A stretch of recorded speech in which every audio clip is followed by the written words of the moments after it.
Have you ever been so cheerful for a protagonist that the character's troubles and worries become yours? Their fears, their struggles, their anger, sadness and pain make you so nervous to the point that you want to skip forward to see the outcome since you're so desperate to know what happens?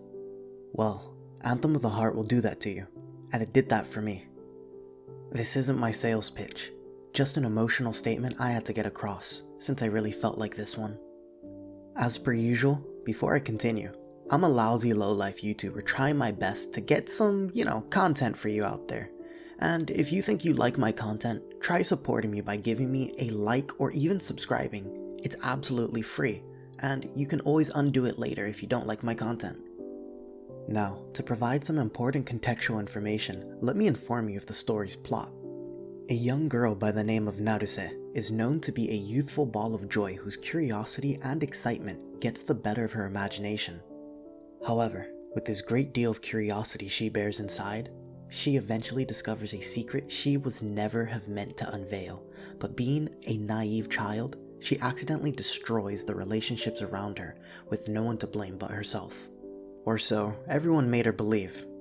Being young and impressionable, she takes this burden upon herself where she is convinced by a magical egg prince that seals her ability to speak so that she can no longer disrupt the balance of life around her again like she has done once before.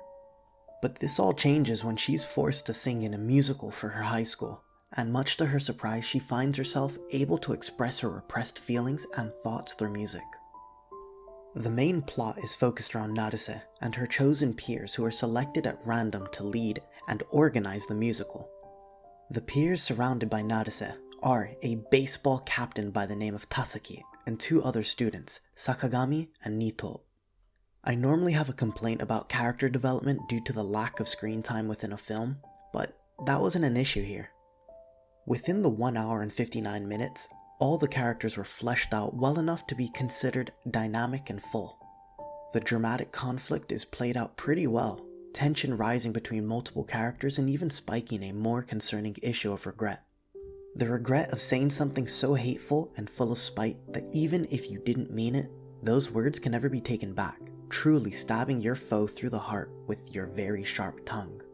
This truly enhanced my immersion into the story, and I could go into further detail of how these issues truly grasped my attention, but that's why I'm sat here trying to convince you to watch this. So please help me out and go watch it already. What I can say is that there is a very strong sense of resolution to the story, and the character development is absolutely spot on, especially for the main character Naruse. And seeing how she transformed from a quiet, unnoticed kind of girl to someone willing to stand up for others and express herself, ever so slowly, through some moments where she forces herself to shout or even sing. I know this sounds kind of random, trust me I know, but that's why I provided context earlier.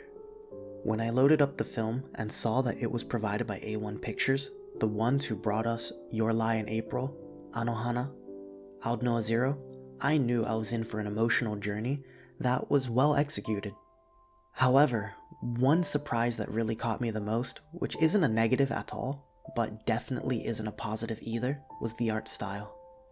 The art had nothing significant to it, and felt like a typical 2015 anime, which was when it was released, but I do feel that improvements could have been made, as well as some better cinematography to better capture some scenes.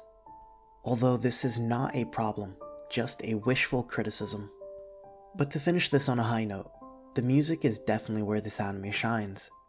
There is a rendition of Somewhere Over the Rainbow in Japanese, and the lyrics are altered to reflect what Naruse wishes to say, which is to express her thoughts and feelings to the world. This song isn't heard a lot throughout the movie, but it definitely provides a deep impact when we see this song be played as the character grows, becoming her theme song that eventually tells its own story. Evoking emotions is what Studio A1 wanted to do, and they did it pretty damn well, I would say. Overall, this movie intended to be dramatic yet heartwarming, provoking the viewers' emotions to what is called for, and this show is all that.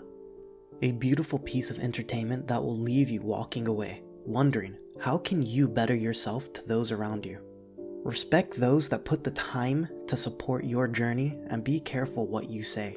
You never know what might affect them and how it will. Other than that, it's been nice having you around. Thanks for watching. Peace out.